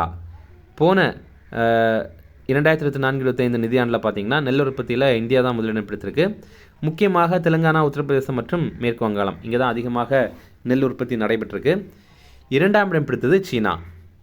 அடுத்தது, இது ரொம்ப முக்கியமான கேள்வி, ஹென்லி கடவுச்சீட்டுகள் தரவரிசை 2026 இந்தியா பிடித்த இடம் எது? இதற்கான ஆன்சர் 80. இது பார்த்திங்கன்னா இப்போ உங்ககிட்ட இந்தியாவுடைய பாஸ்போர்ட் இருந்துச்சுன்னா 55 நாடுகளுக்கு விசா இல்லாமலே பயணம் மேற்கொள்ள முடியும். இதே மாதிரி இதில் முதலிடம் பிடித்திருக்கிறது வந்து சிங்கப்பூர். இப்போது சிங்கப்பூருடைய பாஸ்போர்ட் உங்ககிட்ட இருந்துச்சு அப்படின்னா ரொம்ப அதிகமான நாடுகளுக்கு விசா இல்லாமலே பயணம் மேற்கொள்ள முடியும். 2ஆம் இடம் பிடித்தது ஜப்பான் மற்றும் தென்கொரியா. நம்ம இந்தியா பார்த்திங்கன்னா 80வது இடத்துல இருக்கும். கடைசி இடத்துல இருக்கிறது ஆப்கானிஸ்தான். ஆப்கானிஸ்தானுடைய பாஸ்போர்ட் உங்ககிட்ட இருக்குது அப்படின்னா உங்களால் அவ்வளோ நாடுகளுக்கெல்லாம் பயணம் மேற்கொள்ள முடியாது, நிறைய நாடுகளில் தடை வச்சுருக்காங்க. அடுத்தது, உலகின் மிக பாதுகாப்பான நகரமாக அறிவிக்கப்பட்ட நகரம் இது? இதற்கான ஆன்சர் அபுதாபி. இது பார்த்திங்கன்னா ஒரு தனியார் அமைப்பு வெளியிட்ட ரிப்போர்ட், நம்பியோ குளோபல் சேஃப்டி இண்டெக்ஸ் அப்படின்னா ஒரு ரிப்போர்ட் தான் இது. அடுத்தது, இது ரொம்ப முக்கியமானது, பொறுப்புள்ள நாடுகள் குறியீடு 2026 இந்தியா பிடித்த இடம் எது? இதற்கான ஆன்சர் 16. இது என்ன பொறுப்புள்ள நாடுகள் அப்படின்னா எந்த நாடுகளெல்லாம் உலக அமைதிக்கு பங்களிக்கிறாங்க, எந்த நாடுகள்லாம் இயற்கையை பாதுகாக்கிறாங்க, எந்த நாடுகள்லாம் உலகத்துடைய பொருளாதாரத்திற்கு பங்களிக்கிறாங்க, இந்த மாதிரி பொறுப்பான நாடுகளை பார்த்து இந்த ரேங்கிங்கில் வந்து வரிசைப்படுத்தியிருக்காங்க. இது வந்து உலக அறிவுசார் அறக்கட்டளை வெளியிட்ட ரிப்போர்ட். இதில் முதலிடம் பெற்றது வந்து சிங்கப்பூர். அடுத்தது, இது ரொம்ப ரொம்ப முக்கியமான கேள்வி, நிதி ஆயோக் ஏற்றுமதி தயார் நிலை குறியீடு 2024 முதலிடம் பிடித்த மாநிலம் இது? இதற்கான ஆன்சர் மகாராஷ்டிரா. இது ரொம்ப முக்கியமானது. நிதி ஆயோக் ஒரு ரிப்போர்ட் வெளியிடுறாங்க அப்படின்னாலே அது வந்து எக்ஸாமில் அடிக்கடி கேட்குறாங்க. ஓகேவா? இப்போ பார்த்திங்கன்னா எந்தெந்த மாநிலங்களில் ஏற்றுமதிக்கு அவங்க வந்து தயாராக இருக்காங்க, எல்லாம் உற்பத்தி பண்ணிவிட்டு நிறைய ஏற்றுமதி பண்ணிவிட்டு சூப்பராக தயாராக இருக்காங்க அப்படிங்கிறது தான் இந்த ரிப்போர்ட். இது முதலிடம் பெற்றது மகாராஷ்டிரா, 2ஆம் இடம் பெற்றது தமிழ்நாடு, 3ஆம் இடம் பிடித்தது குஜராத். இப்போ நிதி ஆயோக்குடைய ரிப்போர்ட் அப்படின்னா நம்ம முதல் 3 இடங்களையுமே கண்டிப்பாக படித்து வச்சுக்கணும். ஓகேவா? அப்போ முதலிடம் மகாராஷ்டிரா, 2ஆம் இடம் நம்ம தமிழ்நாடு, 3ஆம் இடம் வந்து குஜராத். அதுவே சிறிய மாநிலங்கள் மற்றும் யூனியன் பிரதேசங்கள் பிரிவில் முதலிடம் பெற்றது உத்தரகண்ட். நிதி ஆயோக் இதை பற்றி பார்த்திங்கன்னா நிதியுடைய விரிவாக்கம் national institution for transforming India அப்படிங்கிறது 2015 ஜனவரி 1ஆம் தேதி இதை வந்து உருவாக்கியிருந்தாங்க. இப்போது இந்த அமைப்புடைய சிஇஓ இருக்கிறவர், தலைமை செயல் அதிகாரியாக இருக்கிறவர் BVR சுப்பிரமணியம் அப்படிங்கிறவர். ஆனால் நிதி ஆயோக்குடைய தலைவர் யார் அப்படின்னா அது பிரதமர். சேர்மேன் அப்படின்னா அது பிரதமர் தான். ஆனால் சிஇஓ தலைமை செயல் அதிகாரி யார் அப்படின்னா அது இப்போ BVR சுப்பிரமணியம் அப்படின்றவர் இருக்கார். அடுத்தது கான்ஃபரன்ஸ் சம்பந்தமான கரண்ட் அஃபேர்ஸ். புத்தரின் புனித நினைவு சின்னங்கள் மற்றும் தொன்மையான பொருட்கள் சர்வதேச கண்காட்சி எங்கே நடைபெற்றது? இதற்கான ஆன்சர் டெல்லி. டெல்லியில் தான் இது நடைபெற்றது. இது பார்த்திங்கன்னா கபிலவஸ்து அப்படின்னு சொல்லுவாங்கல்ல, அந்த இடத்துல 1898 ஆண்டு கிடைத்த பொருட்களில் வைத்து இந்த கண்காட்சியை பண்ணியிருக்காங்க. இந்த கபிலவஸ்துவை இப்போ எப்படி சொல்கிறாங்கன்னா பிப்ரவா அப்படின்னு சொல்கிறாங்க. அடுத்தது காமன்வெல்த் நாடுகளின் சபாநாயகர்கள் மற்றும் அவை தலைவர்களின் 28வது மாநாடு தற்போது எங்கு நடைபெற்றது? இதற்கான ஆன்சர் டெல்லி. டெல்லியில் தான் இது நடைபெற்றது. அடுத்தது இது ரொம்ப முக்கியமானது. தற்போது 16வது இந்திய ஐரோப்பிய யூனியன் உச்சி மாநாடு எங்கு நடைபெற்றது? இதற்கான ஆன்சர் டெல்லி. இப்போ பார்த்தீங்கன்னா 16வது இந்திய ஐரோப்பிய யூனியன் உச்சி மாநாடு டெல்லியில் நடைபெற்றதுக்கு இதில் ரொம்ப முக்கியமாக இந்தியா மற்றும் ஐரோப்பிய யூனியன் இடையில் வர்த்தக ஒப்பந்தம் வந்து இறுதியாயிருக்கு. இன்னும் கையெழுத்தாகலை, ஆனால் இறுதியாயிருக்கு. இது ரொம்ப முக்கியமானது. ஏன்னா 2007வது ஆண்டிலிருந்தே நம்ம வந்து இந்த முயற்சியில் இருக்கோம். இப்போ 20 ஆண்டு கால பேச்சுவார்த்தைக்கு பிறகு இந்த ஒப்பந்தம் இப்போது இறுதியாயிருக்கு. அப்போது இந்த ஒப்பந்தத்தில் கையெழுத்திட்டுட்டாங்க அப்படின்னா இந்தியாவுடைய 22வது தடையற்ற வர்த்தக கூட்டாளியாக ஐரோப்பிய யூனியன் ஆகிறோம். 2027வது ஆண்டு முதல் இது முழுமையாக செயல்பாட்டிற்கு வரும். ஓகேவா? இந்த தடையற்ற வர்த்தக ஒப்பந்தம். அப்போ இதன்படி இந்தியாவிலிருந்து ஏற்றுமதி செய்யப்படுற 93% பொருட்களுக்கு ஐரோப்பிய யூனியன் நாடுகளில் வரி இல்லை அப்படிங்கிறது தான். அதே மாதிரி அந்த ஐரோப்பியன் யூனியன் நாடுகளிலிருந்து இறக்குமதி செய்யப்படுற 90% பொருட்களுக்கு 10 ஆண்டு காலத்திற்கு இந்தியாவில் வரி இல்லை. அப்படியே ஒரு கண்டிஷன். ஐரோப்பிய கவுன்சில் தலைவர் அண்டோனியோ கோஸ்டா அவர் இந்தியா வந்திருந்தார். அதே மாதிரி ஐரோப்பிய ஆணைய தலைவர் உர்சுலா வாண்டர் லயன் அவங்களுமே இந்தியா வந்திருந்தாங்க. இந்த ஆண்டு நம்ம குடியரசு தின விழாவுடைய சிறப்பு விருந்தினர்களே இவங்க தான். ஓகேவா? அடுத்தது தகவல் தொழில்நுட்ப உச்சி மாநாடு யுமேஜின் TN 2026 தமிழ்நாட்டில் தற்போது எங்கு நடைபெற்றது? இதற்கான ஆன்சர் சென்னை. சென்னையில் நந்தம்பாக்கம் வர்த்தக மையத்தில் தான் இது நடைபெற்றது. இது ஜனவரி 8 மற்றும் 9ஆம் தேதிகளில் நடைபெற்றது. இதில் நம்ம முதல்வர் வந்து தமிழ்நாடு ஆழ்நிலை தொழில்நுட்ப தொழில் நிறுவன கொள்கை 2025-26 அப்படிங்கிறத வெளியிட்டிருந்தார். அடுத்தது அயலக தமிழர் தின மாநாடு தற்போது எங்கு நடைபெற்றது? இதற்கான ஆன்சர் சென்னை. சென்னையில் நடைபெற்றது. இதில் தமிழ் மாமணி விருது இது வந்து டாக்டர் அண்ணாமலை அப்படிங்கிறவருக்கு வழங்கியிருந்தாங்க.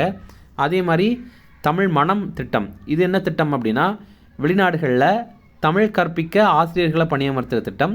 இப்போ இந்த தமிழ் மனம் அப்படிங்கிற திட்டத்தின் அடிப்படையில் சில ஆசிரியர்களுக்கு வந்து பணி நியமன ஆணைகளை நம்ம முதல்வர் வழங்கியிருந்தார். அடுத்தது 49வது சென்னை புத்தக கண்காட்சி எங்கே நடைபெற்றது? இதற்கான ஆன்சர் நந்தனம். இந்த நந்தனம் அப்படிங்கிறது சென்னையில் தான் இருக்குது. சென்னையில் நந்தனத்தில் OMCA மைதானத்தில் இது நடைபெற்றது. இதை நடத்துகிற அமைப்பு பாப்பசி. பாப்பசி அப்படிங்கிறது book sellers and publisher association of South India அப்படிங்கிறது.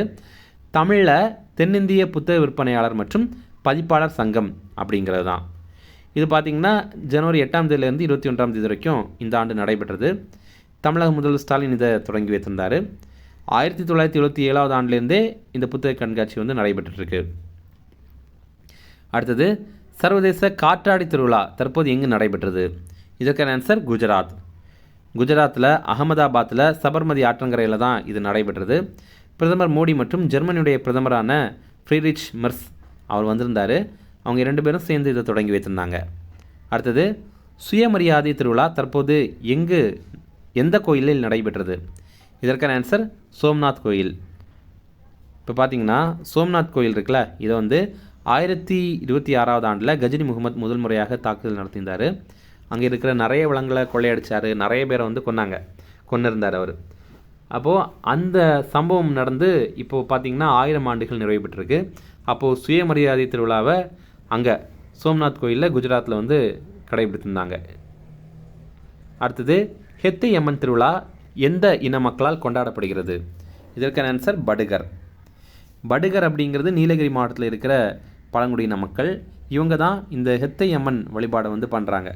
இது இந்த படுகர் சமுதாய மக்களுடைய குலதெய்வம். அடுத்தது, இந்தியாவின் முதல் புல்லட் ரயில் எப்போது அறிமுகம் செய்யப்பட உள்ளது? இதற்கான ஆன்சர் 2027 ஆகஸ்ட் 15. மும்பையிலேருந்து அகமதாபாத் வரைக்கும் இந்த புல்லட் ரயில் சேவை வந்து அமைத்துட்ருக்காங்க. 508 கிலோமீட்டர் தொலைவில். இதை முதல் முறையாக குஜராத்தில் இருக்கிற சூரத்திலிருந்து பிலிமோரா வரைக்கும் இயக்குவாங்க. அடுத்தது, தற்போது எந்த சட்டப்பிரிவில் மாதவிடாய் ஆரோக்கியம் சேர்க்கப்பட்டது? இதற்கான ஆன்சர் ஆர்டிகிள் 21. இது ரொம்ப முக்கியமானது. ஆர்டிகிள் 21 அப்படிங்கிறது ரைட் டு லைஃப், வாழ்வுரிமை அப்படிங்கிறது தான். இப்போ மாதவிடாய் ஆரோக்கியத்தையும் இதில் சேர்த்துருக்காங்க உச்சநீதிமன்றம். அதே மாதிரி உச்சநீதிமன்றம் என்ன தெரிவித்திருக்காங்கன்னா, அரசு மற்றும் தனியார் பள்ளிகளில்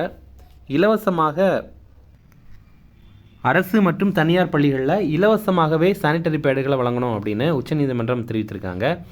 இது 6லேருந்து 12ஆம் வகுப்பு வரை பயில்கிற மாணவிகளுக்கு வழங்கணும் அப்படின்னு தெரிவித்திருக்காங்க.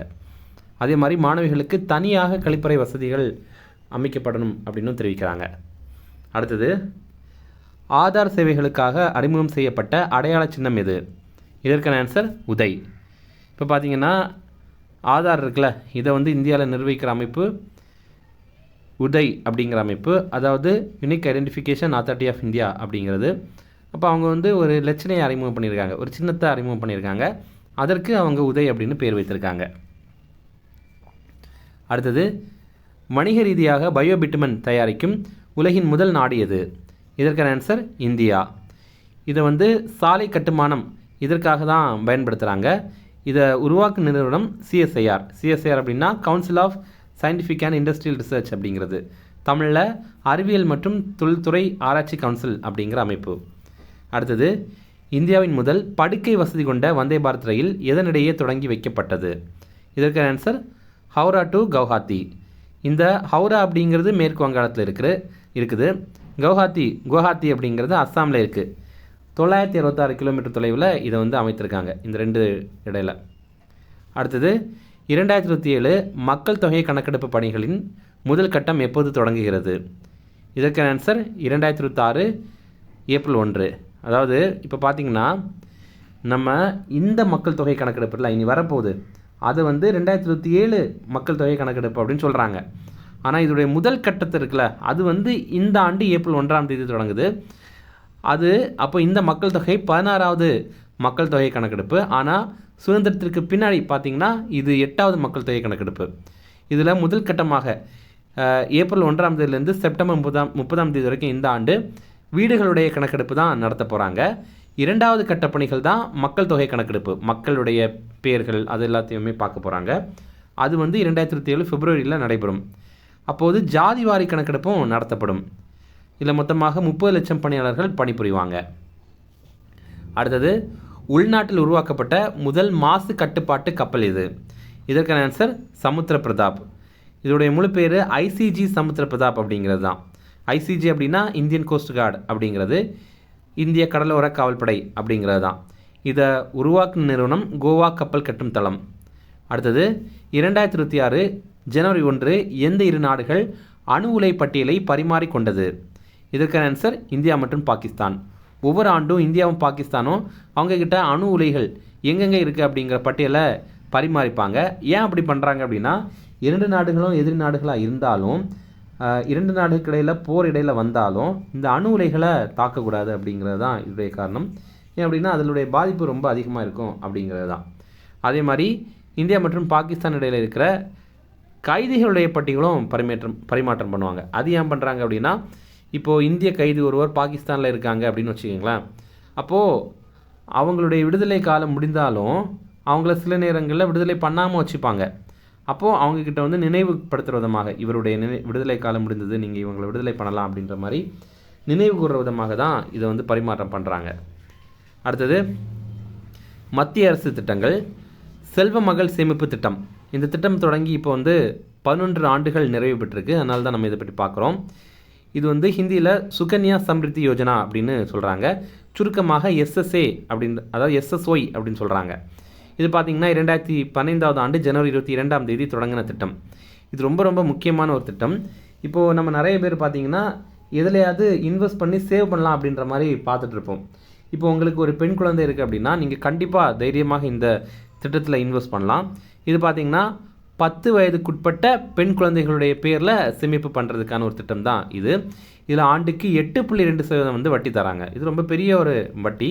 இது போஸ்ட் ஆஃபீஸில் கூட நீங்கள் இதில் ஜாயின் பண்ணிக்கலாம். ஓகேவா? அதே மாதிரி குறைந்தபட்சம் ஒரு ஆண்டு நீங்கள் 250 ரூபாயிலிருந்து அதிகபட்சமாக 1.5 லட்சம் வரைக்கும் முதலீடு பண்ணலாம். இதில் ஏடிசி, அதாவது வருமான வரி சட்டம் இருக்குல்ல, அதில் ஏடிசி கீழே முழுமையான வரி விலக்கும் வழங்கப்படுது. அப்போ நீங்கள் இதில் போடுற அந்த அமௌண்ட்டுக்கு வரியே கிடையாது. ஓகேவா?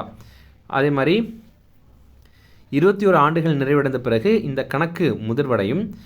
ஒரு குடும்பத்தில் அதிகபட்சமாக 2 பெண் குழந்தைகளுக்கு இந்த திட்டம் வந்து போடலாம். இது அதே மாதிரி இன்னொரு விஷயம் பார்த்திங்கன்னா, இது வந்து காம்பவுண்ட் இன்ட்ரெஸ்ட்டு. அதனால் நீங்கள் போடுற அமௌண்ட்டு, அவங்க போடுற வட்டி, அந்த வட்டிக்கு வட்டி, நீங்கள் போடுற அமௌண்ட்டுக்கு வட்டி அப்படின்னு சொல்லிட்டு நிறைய கிடைக்கும். ஓகேவா? இப்போ எக்ஸாம்பிள் பார்த்தீங்கன்னா, நீங்கள் ஒரு 25 லட்சம் போடுறீங்கன்னா உங்களுக்கு கடைசியில் ஒரு 70 லட்சத்துக்கு மேலே காசு கையில் கிடைக்கும். ஓகேவா? அந்த மாதிரி ஒரு சிறப்பான ஒரு திட்டம். போஸ்ட் ஆஃபீஸ்லேயே கூட இதில் நீங்கள் ஜாயின் பண்ணிக்கலாம். இப்போது இதில் என்னென்னா, உயர்கல்வி தேவைகளுக்காக இந்த சேமிப்பில் இருக்கிற தொகையில் 50% வரைக்கும் நீங்கள் எடுத்துக்கொள்ளலாம். அப்போது எப்போ எடுத்துக்கலாம் அப்படின்னா, அவங்க 18 வயது அல்லது 10ஆம் வகுப்பு முடித்த பிறகு அவங்களுடைய உயர்கல்வி தேவைக்காக நீங்கள் இதை எடுத்துக்கொள்ளலாம். இந்த திட்டம் இப்போ தொடங்கப்பட்டு 11 ஆண்டுகள் நிறைவு பெற்றிருக்கு. அதனால தான் நம்ம இதை பார்க்குறோம். பேட்டி பச்சாவோ பேட்டி பதாவோ அப்படிங்கிற திட்டத்தின் கீழே தான் இதை இப்போ செயல்படுத்துகிறாங்க. தமிழில் இந்த திட்டத்துடைய பேர், அதாவது பேட்டி பச்சாவோ பேட்டி பதாவோ திட்டத்துடைய பேர் என்ன அப்படின்னா, பெண் குழந்தைகளை காப்போம், பெண் குழந்தைகளுக்கு கற்பிப்போம் அப்படிங்கிறது தான். அடுத்தது பிற மாநில செய்திகள் பற்றி பார்க்கலாம். இந்தியாவில் காச நோயால் அதிகம் எந்த மாநிலத்தவர் பாதிக்கப்படுகின்றனர்? இதற்கான ஆன்சர் உத்தரப்பிரதேசம். நம்ம தமிழ்நாட்டில் 2025 ஆண்டு காசநோய் பாதிப்பு 90,421 இருக்குது. அடுத்தது எந்த மாநிலத்தில் அமைந்துள்ள சாரி தந்து பாதுகாப்பு காப்பகம் ராம்சார் தலமாக அங்கீகரிக்கப்பட்டது? இதற்கான ஆன்சர் குஜராத். இது ரொம்ப முக்கியமான கேள்வி.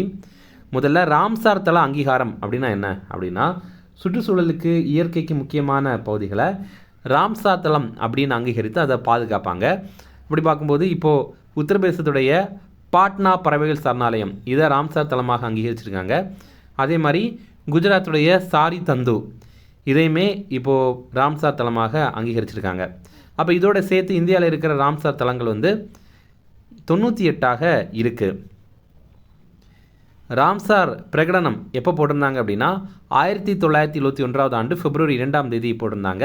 ஈரானில் ராம்சார் அப்படின்னு ஒரு பகுதியில் இந்த ஒப்பந்தம் போட்டிருந்தாங்க. அது என்ன ஒப்பந்தம் அப்படின்னா, இந்த மாதிரி சுற்றுச்சூழலுக்கு முக்கியமான பகுதிகளை நம்ம ராம்சார் தலம் அப்படின்னு அங்கீகரித்து அதை பாதுகாக்கணும் அப்படிங்கிறது தான் அந்த ஒப்பந்தம்.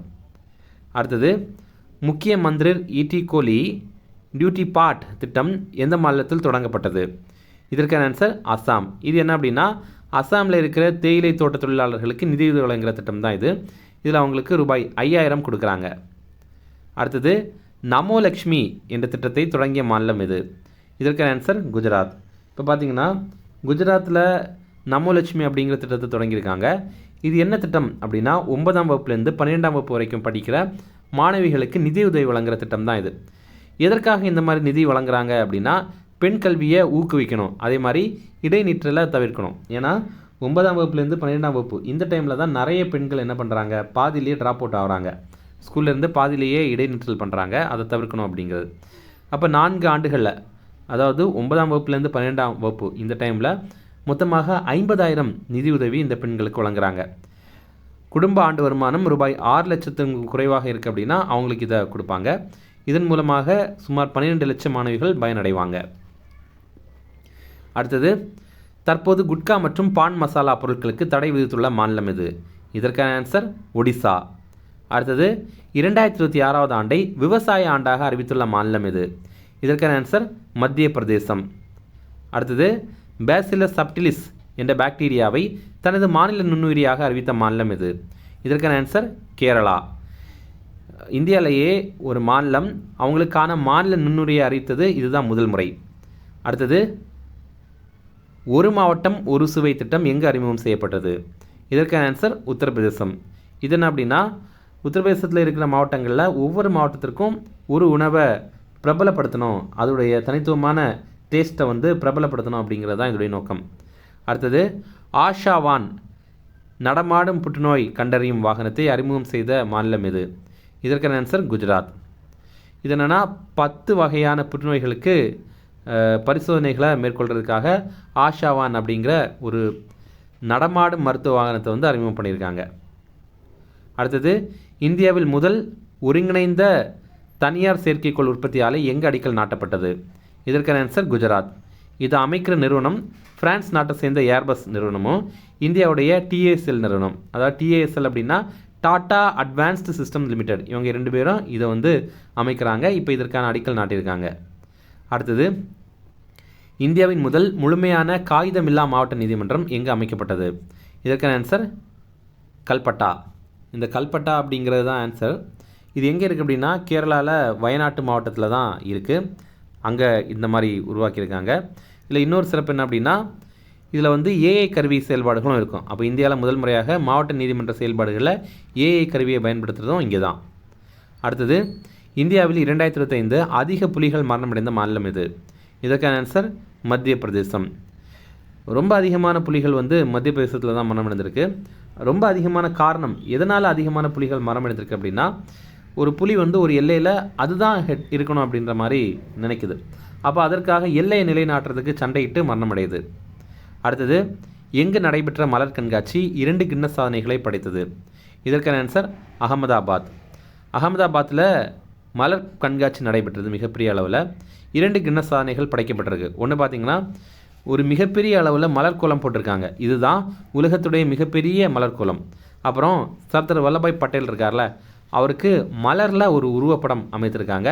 இதுதான் உலகத்துடைய மிகப்பெரிய மலர் உருவப்படம் அப்படின்னு 2 கின்னஸ் சாதனைகள். அடுத்தது, மாநில அரசு பணியாளர்களுக்கான 8வது ஊதிய குழுவை அமைத்த முதல் மாநிலம் எது? இதற்கான ஆன்சர் அஸ்ஸாம். இப்போ அஸ்ஸாமில் பார்த்தீங்கன்னா 8th பே கமிஷன் அடிப்படையில் அவங்களுக்கு வந்து, அதாவது என்னென்னா, இப்போ சென்ட்ரல் கவர்மெண்ட் எம்ப்ளாயீஸுக்கு 8th பே கமிஷன் வந்து அனௌன்ஸ் பண்ணிட்டாங்க. அதே மாதிரி ஸ்டேட் கவர்மெண்ட் எம்ப்ளாயீஸுக்கும் 8th பே கமிஷன் வந்து அனௌன்ஸ் பண்ணணும். இன்னும் ஒரு ஸ்டேட்டை அனௌன்ஸ் பண்ணாமல் அப்படியே இருக்காங்க. ஆனால் அஸ்ஸாம் பார்த்திங்கன்னா முதல் முறையாக அமைத்திருக்காங்க. இது யாருடைய தலைமையில் அப்படின்னா, முன்னாள் தலைமைச் செயலாளரான சுபாஷ் தாஸ் தலைமையில் தான் அமைத்திருக்காங்க. அடுத்தது, இனிமேல் சயின்ஸ் அண்ட் டெக்னாலஜி தொடர்பான கரண்ட் அஃபேர்ஸ். EOS-N1 என்ற செயற்கைக்கோளை இஸ்ரோ எந்த ராக்கெட் மூலம் ஏவியது? இதற்கான ஆன்சர் PSLV C62. இப்போது EOS அப்படின்னா எர்த் அப்சர்வேஷன் சேட்டலைட் அப்படிங்கிறது தான். அப்போது தமிழில் புவி கண்காணிப்பு செயற்கைக்கோள். இந்த செயற்கைக்கோள் உட்பட 16 செயற்கைக்கோளை இஸ்ரோ வந்து விண்ணில் அனுப்பியிருந்தாங்க. இது ஜனவரி 12ஆம் தேதி விண்ணில் செலுத்தியிருந்தாங்க. ஆனால் இந்த ராக்கெட் வந்து தோல்வி அடைந்துட்டு, என்னென்னா அது வந்து கரெக்டான பாதையில் போகாமல் பாதையிலேருந்து விலகி சென்று தோல்வி அடைந்துட்டு PSLV C62 அப்படிங்கிற ராக்கெட்டில் தான் அனுப்பியிருந்தாங்க. PSLVயுடைய விரிவாக்கம் போலார் சேட்டலைட் லான்ச் வெஹிக்கிள் அப்படிங்கிறது தான். ஆந்திராவுடைய ஸ்ரீஹரிகோட்டிலேருந்து தான் விண்ணில் இதை செலுத்தினாங்க. 2026 ஆண்டு இஸ்ரோடைய முதல் திட்டம் தான் இது. இது நமக்கு தோல்வி அடைந்துட்டு. ஓகே, அடுத்தது, அர்ஜுன் என்ற மனித ரோபோ எங்கு பணியமர்த்தப்பட்டது? இதற்கான ஆன்சர் விசாகப்பட்டினம். ஆந்திராவுடைய விசாகப்பட்டினம் ரயில்வே நிலையத்தில் தான் இதை பணியமைத்திருக்காங்க. இது பார்த்திங்கன்னா அங்கே இருக்கிற பயணிகளுக்கு உதவியாகவும், அதே மாதிரி அந்த ரயில்வே நிலையத்துக்குள்ளாடி தீவிரவாதிங்க அல்லது குற்ற வழக்கு பின்னணியில் இருக்கவங்க யாராவது வந்து உள்ளாடி நுழையிறாங்க அப்படிங்கிறத அது கண்காணிக்கும். அந்த திறமை கொண்டது தான் இது. அடுத்தது, இந்தியாவில் உருவாக்கப்பட்ட முதல் கால்கள் கொண்ட நடமாடும் ரோபோ எது? இதற்கான ஆன்சர் ஸ்கார்ப். இதை வந்து IIT கான்பூர்னால் உருவாக்கப்பட்ட எக்ஸ்ட்ரா ரோபோட்டிக்ஸ் அப்படிங்கிற நிறுவனம் உருவாக்கியிருக்காங்க. இது பார்த்திங்கன்னா கால்கள், இப்போது ஒரு விலங்குக்கு எப்படி ஒரு கால் இருக்குது அதே மாதிரி இதுலேயும் கால் இருக்குது. அப்போ இதனால் படி கூட ஏற முடியும். ஆனால் நிறைய ரோபோட்னால் அப்படி பண்ண முடியாது. ஆனால் இதனால் படி ஏற முடியும். இரண்டாவதாக பார்த்திங்கன்னா இது கருவிகளையும் கையாள முடியும். இந்த மாதிரி சிறப்பானது. அடுத்தது, உலகின் முதல் தையல் கப்பல் எது? இதற்கான ஆன்சர் ஐஎன்எஸ்வி கவுந்தனியா. இதில் ஐஎன்எஸ்வி அப்படிங்கிறது இந்திய நேவி செயிலிங் வெசல் அப்படிங்கிறது தான். இதை ஹோடி இனோவேஷன் அப்படிங்கிற நிறுவனம் ஐஐடி மெட்ராஸ் மற்றும் இந்திய கடற்படையின் உதவியோடு பண்ணியிருக்காங்க. அஜந்தா குகை இருக்குல்ல, அந்த குகை ஓவியத்தில் 5ஆம் நூற்றாண்டை சேர்ந்த ஒரு ஓவியம் இருந்திருக்கு. அதோடைய அடிப்படையில் தான் இதை உருவாக்கியிருக்காங்க. இந்த படத்தில் நீங்கள் பார்த்தீங்கன்னா உங்களுக்கு தெரியும். அதோடைய அடிப்படையாக இந்த ஐஎன்எஸ்வி கவுந்தனியாவை அமைத்திருக்காங்க. இப்போது இதோடைய முதல் பயணம் நடந்திருக்கு. குஜராத்துடைய போர்பந்தர்லேருந்து ஓமன் வரைக்கும் இது போயிருக்கு. ஓமனில் மஸ்கட்டில் சுல்தான் கபூஸ் துறைமுகம் வரைக்கும் இது போயிருக்கு. அதுக்கப்புறம் இந்தியா ஓமன் இடையே கடல்சார் பாரம்பரிய ஒப்பந்தம் கையொப்பமாயிருக்கு. இது என்ன தையல் கப்பல் அப்படின்னா, இதில் ஒவ்வொரு மரக்கட்டையும் வச்சு ஊசினால் தச்சு கட்டியிருக்காங்க. ஓகே, அடுத்தது உலக செய்திகள் பார்க்கலாம். எந்த ஆண்டு ஐநா சபை சர்வதேச பெண் விவசாயிகள் ஆண்டாக அறிவித்தது? இதற்கான ஆன்சர் 2026. இந்த ஆண்டை ஐநா சபை சர்வதேச பெண் விவசாயிகள் ஆண்டு அப்படின்னு கடைபிடிக்கிறாங்க. அதே மாதிரி சர்வதேச புல்வெளிகள் மற்றும் மேய்ச்சல் நிலங்கள் ஆண்டு அப்படின்னும் இந்த ஆண்டை தான் தெரிவிக்கிறாங்க. அடுத்தது, சர்வதேச தன்னார்வலர்கள் நிலையான வளர்ச்சிக்கான ஆண்டு அப்படின்னும் இந்த ஆண்டை தான் தெரிவிக்கிறாங்க. ஓகே, அடுத்தது, தற்போது ஓய்வு பெற்ற சுனிதா வில்லியம்ஸ் எந்த விண்வெளி நிலையத்தில் பணிபுரிந்தார்? இதற்கான ஆன்சர் நாசாவில் இவங்க பணிபுரிந்திருக்காங்க. இவங்க 2 சாதனைகள் படித்திருக்காங்க. என்னென்னா, விண்வெளியில் நீண்ட நேரம் நடந்த பெண் இவங்க தான். 62 மணி நேரம், அப்புறம் 6 நிமிடம் நடந்திருக்காங்க. அப்புறம் விண்வெளியில் மாரத்தான் ஓடிய முதல் நபரும் இவங்க தான். ஆண்கள் பெண்கள் சேர்த்தே சொல்கிறோம். ஓகே, அடுத்தது, தற்போது இந்தியா வந்த ஷேக் முகமது பின் சையத் அல் நஹியான் எந்த நாட்டின் அதிபர்? இதற்கான ஆன்சர் ஐக்கிய அரபு அமீரகம்.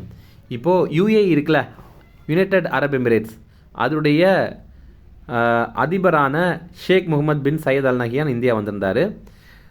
இப்போது இந்தியாவுக்கும் அந்த நாட்டுக்கு இடையில் ஒப்பந்தங்கள் சிலது கையொப்பமாக இருந்தது. என்னென்னா, 2032 ஆண்டுக்குள்ளாடி 2 நாடுகளுக்கு இடையில் இருக்க வர்த்தகம் $200 பில்லியன் அடையணும் அப்படின்னு இலக்கு நிர்ணயம் பண்ணியிருக்காங்க. அடுத்தது எல்என்ஜி, அதாவது லிக்விஃபைட் நேச்சுரல் கேஸ், திரவமாக்கப்பட்ட இயற்கை எரிவாயு. இது ஆண்டுதோறும் 5 லட்சம் அந்த நாடு 5 லட்சம் மெட்ரிக் டன் அளவுக்கு அந்த நாடு நமக்கு ஹிந்துஸ்தான் பெட்ரோலியம் நிறுவனத்திற்கு வழங்கணும் அப்படின்னு ஒப்பந்தம் பண்ணியிருக்காங்க. அப்புறம் குஜராத்தில் தோலேரா அப்படிங்கிற பகுதியில் சிறப்பு முதலீடு மண்டலம் ஏற்படுத்தப்படும் அப்படின்னு ஒப்பந்தம் பண்ணியிருக்காங்க. அடுத்தது, காசா மறுசீரமைப்புக்காக யாருடைய தலைமையில் குழு அமைக்கப்பட்டது? இதற்கான ஆன்சர் டொனால்டு ட்ரம்ப். இப்போ காசா அப்படிங்கிறது இப்போ கொஞ்ச நாட்களுக்கு முன்னாடி இஸ்ரேல் காசா போர் நிறைவுக்கு வந்தது. அதுக்கப்புறம் அந்த காசா பகுதிகள் இருக்குல்ல, அதை மறுபடியும் சீரமைக்கணும் அப்படிங்கிறதுக்காக அமெரிக்க அதிபர் டொனால்டு ட்ரம்ப் தலைமையில் ஒரு பீஸ் போர்டு, அதாவது ஒரு குழுவை அமைதி குழுவை உருவாக்கியிருக்காங்க. அடுத்தது, உலகின் மிக பழமையான பாயும் நதியாக அங்கீகரிக்கப்பட்ட நதி எது? இதற்கான ஆன்சர் ஃபின்கே நதி. இது ஆஸ்திரேலியாவில் இருக்குது. இது 35 to 40 கோடி ஆண்டுகள் பழமையானது. ஆனால் இப்போ கூட அது பாயுது அப்படின்ற மாதிரி தெரிவிக்கிறாங்க. அடுத்தது, எலான் மஸ்கின் கிராக் செயற்கை நுண்ணறிவு செயலியை தடை செய்த முதல் நாடு எது? இதற்கான ஆன்சர் இந்தோனேஷியா. ட்விட்டரில் இந்த கிராக் இருக்குது, நம்ம இந்தியாவிலாம் தடை செய்யலை, அது இன்னும் இருக்குது, நீங்கள் கூட பார்த்துருப்பீங்க. எதற்காக இந்தோனேஷியாவில் இதை தடை பண்ணியிருக்காங்க அப்படின்னா, ஆபாசமான டீப் ஃபேக் படங்களை உருவாக்குறதுக்கு இதை பயன்படுத்துகிறாங்க. அதுவுமே உருவாக்குது. இப்போ சில ஆப்லெல்லாம் பார்த்தீங்கன்னா, நீங்கள் ஆபாசமான படத்தை உருவாக்கணும்னு நினச்சாலும் இல்லை, இதெல்லாம் உருவாக்க முடியாது அப்படின்னு அது சொல்லுது. ஆனால் இந்த கிராக் அப்படி பண்ணலை, அது ஆபாசமாகவும் உருவாக்குது அப்படிங்கிறனால தான் இதை தடை பண்ணிடுறாங்க. அடுத்தது, எந்த நாட்டின் அதிபர் நிக்கோலஸ் மதுரோ அமெரிக்காவால் கைது செய்யப்பட்டார்?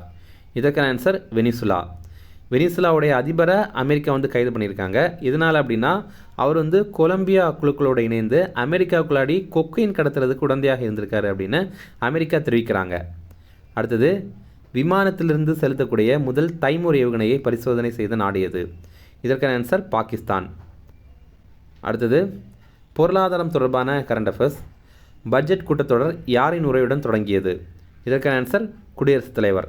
எப்போவுமே பார்த்திங்கன்னா நம்ம நாட்டுடைய நாடாளுமன்ற பட்ஜெட் கூட்டத்தொடர் வந்து குடியரசுத் தலைவர் உரையோடு தான் தொடங்கும். இந்த ஆண்டு ஜனவரி 28ஆம் தேதி தொடங்கியிருந்தது.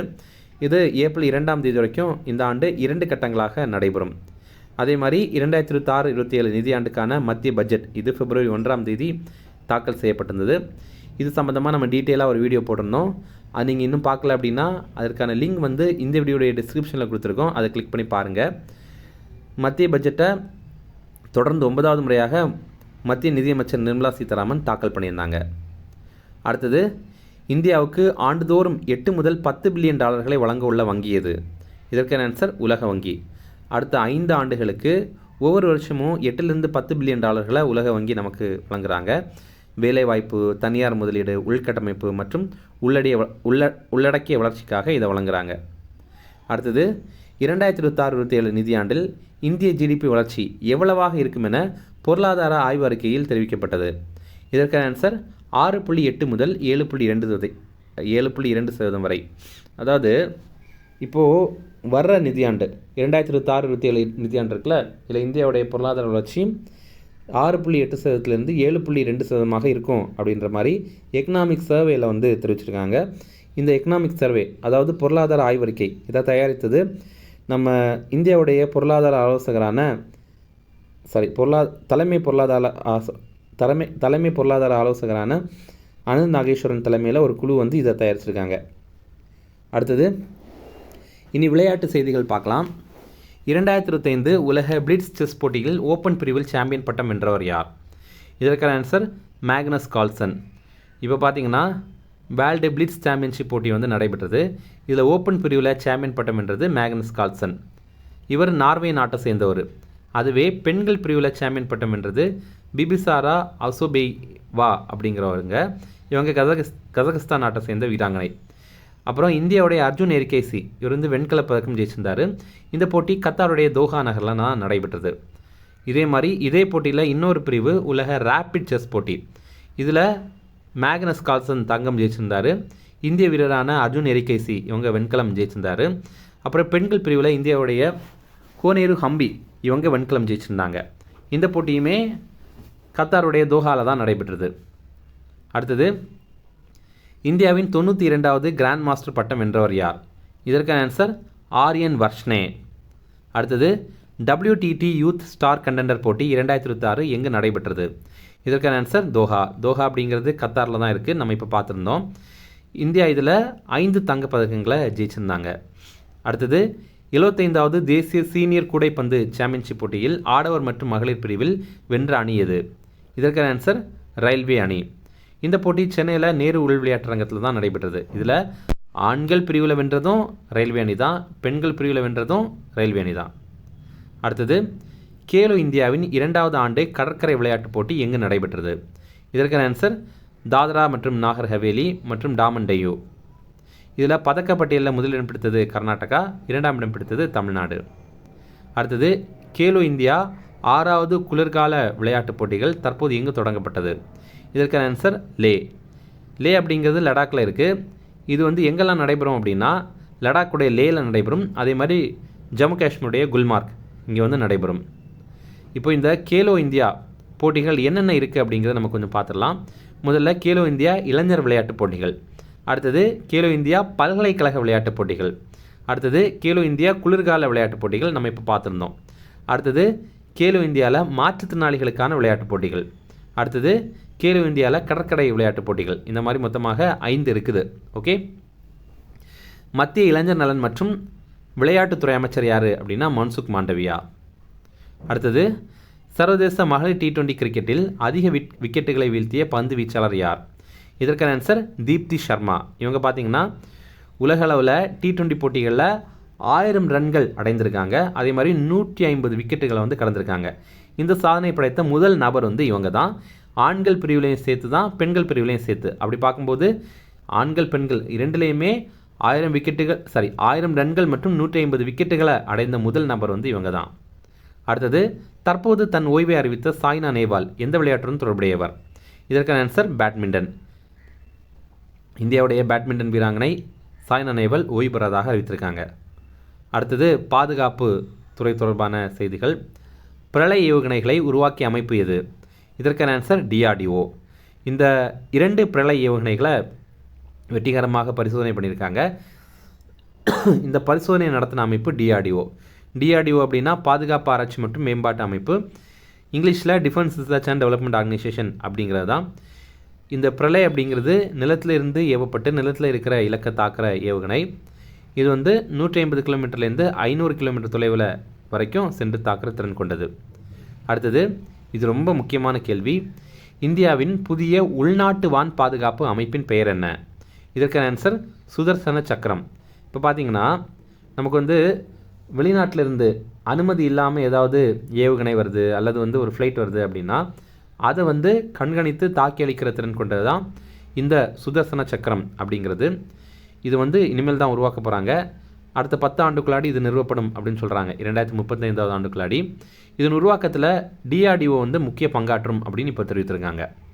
அடுத்தது, கடல் நீரை குடிநீராக மாற்றும் சுதேஷ் இந்த கருவியை உருவாக்கிய நிறுவனம் எது? இதற்கான ஆன்சர் டிஆர்டிஓ. டிஆர்டிஓடைய ஜோத்பூர் பாதுகாப்பு ஆய்வகம் தான் இது உருவாக்கியிருக்காங்க. இது என்ன அப்படின்னா, உப்பு நீர்நிலைகளில் பணியாற்ற இராணுவ வீரர்களுக்காக இது கடல் நீரை கூட குடிநீராக மாற்ற திறன் கொண்ட ஒரு மிஷின். அடுத்தது, லவுடி என்ற ஏவுகணை அளிப்பு கப்பலை அறிமுகம் செய்த நாடு எது? இதற்கான ஆன்சர் சீனா. ரொம்ப பெரிய ஒரு கப்பல் இது. இது ஏவுகணை அளிக்கிற திறன் கொண்ட கப்பல். உலகிலேயே அதிகமான கடற்படை கப்பல்களை கொண்ட நாடு எது அப்படின்னா அது சீனா தான். அடுத்தது, சில பயிற்சிகள் இருக்குது, அதை பற்றி பார்க்கலாம். இன்ஸ்பயர்டு கேம்பிட் 2026 அப்படிங்கிற பயிற்சி. இது பாகிஸ்தான் மற்றும் அமெரிக்கா இடையில் நடைபெற்ற பயிற்சி. இது ஒரு தீவிரவாத எதிர்ப்பு பயிற்சி. பாகிஸ்தானில் தான் இது நடைபெற்றது. இது 13வது பதிப்பு. அடுத்தது, எக்ஸைஸ் சஞ்சா சக்தி அப்படிங்கிறது. இது இந்திய இராணுவம் மட்டுமே பண்ணது. இந்திய இராணுவத்துடைய தெற்கு பிரிவு அதன் கீழே இது நடைபெற்றது. மகாராஷ்டிராவில் புனேல திஹி ஹில் ரேஞ்ச் பகுதியில் தான் இது நடைபெற்றது. அடுத்தது, எக்ஸசைஸ் தோஸ்தி 17 அப்படிங்கிறது. தோஸ்தி அப்படின்னா நட்பு, ஃப்ரெண்ட்ஷிப் அப்படிங்கிறது தான். இந்தியா, மாலத்தீவுகள் மற்றும் இலங்கை இந்த 3 நாடுகளுக்கு இடையில் நடைபெற்ற பயிற்சி தான் இது. இது ஒரு கடற்படை பயிற்சி. இது மாலத்தீவுடைய மாலேயில் தான் நடைபெற்றது. அடுத்து, புக்ஸ் அண்ட் ஆதர்ஸ் பார்க்கலாம். Guts and autobiography of professor C Palanivelu அப்படிங்கிற புத்தகம். இது டாக்டர் பழனிவேல் அவர்களுடைய சுயசரிதை. இதை இப்போ இந்தி பதிப்பில் டெல்லியில் வெளியிட்டிருக்காங்க. இதை வெளியிட்டவர் நம்ம குடியரசு துணைத் தலைவரான சிபி ராதாகிருஷ்ணன் அவர்கள்.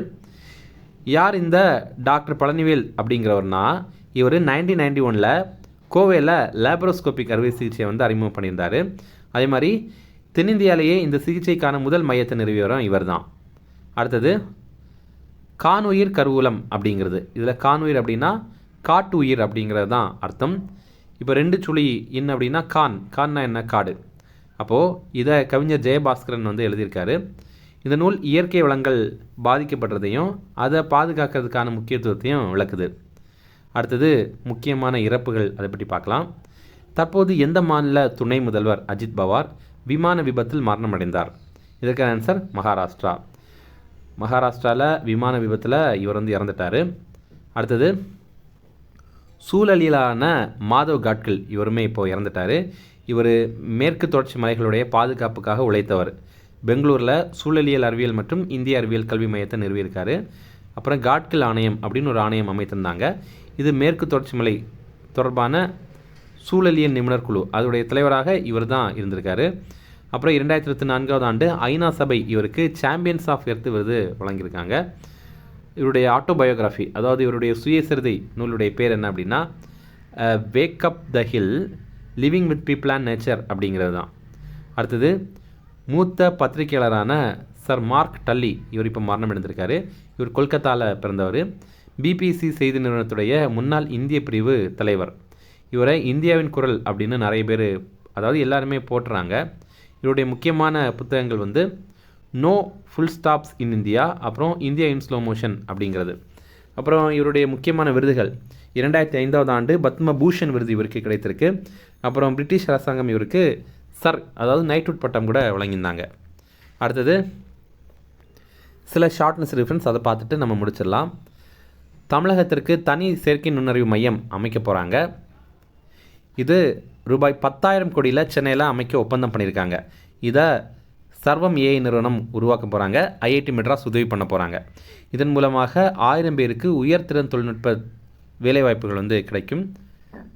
இதில் என்ன சிறப்பு அப்படின்னா, ஒரு மாநிலத்திற்காக தனியாக ஏஐ மையம் உருவாக்குறது வந்து இந்தியாவிலேயே இதுதான் முதல் முறை. அடுத்தது 3வது பிரசவத்திற்கும் மகப்பேறு விடுமுறை வந்து கொடுக்கணும் அப்படின்னு தெரிவித்திருக்காங்க.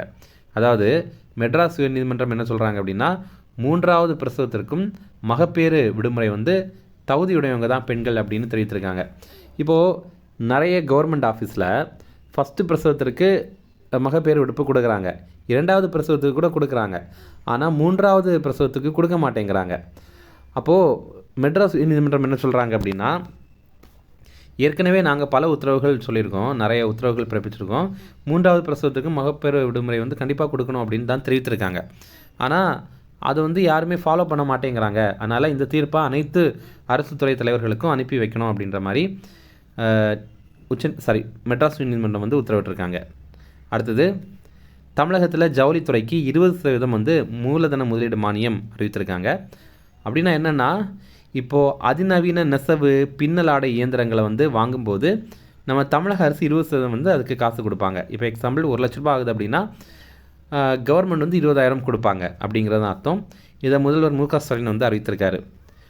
முதலாவது சர்வதேச ஜவுளி தொழில் மாநாடு கோவையில் கொடிசியா வளாகத்தில் நடைபெற்றது. அதில் தான் இதை அவர் அறிவித்திருந்தார். அப்புறம் தமிழ்நாட்டின் ஒருங்கிணைந்த புதிய ஜவுளி கொள்கை 2025-26 அப்படிங்கிறத அறிவித்திருக்காங்க. ஓகே, அவ்வளோதான் ஃப்ரெண்ட்ஸ். இவ்வளோ நேரம் பொறுமையாக பார்த்துருந்தவங்க எல்லாருக்குமே ரொம்ப நன்றி. இந்த வீடியோ பிடிச்சிருந்தா கண்டிப்பாக ஒரு லைக் பண்ணுங்கள். நீங்கள் லைக் பண்ணிங்க அப்படின்னா தான் எங்களுக்கு ஒரு மோட்டிவேஷனாக இருக்கும். அதே மாதிரி இந்த வீடியோ நீங்கள் ஃபுல்லும் பார்த்துட்டீங்க அப்படின்னா ஃபுல்லும் பார்த்துட்டேன் அப்படிங்கிறத கமெண்ட்ஸில் சொல்லுங்கள். Okay, thank you.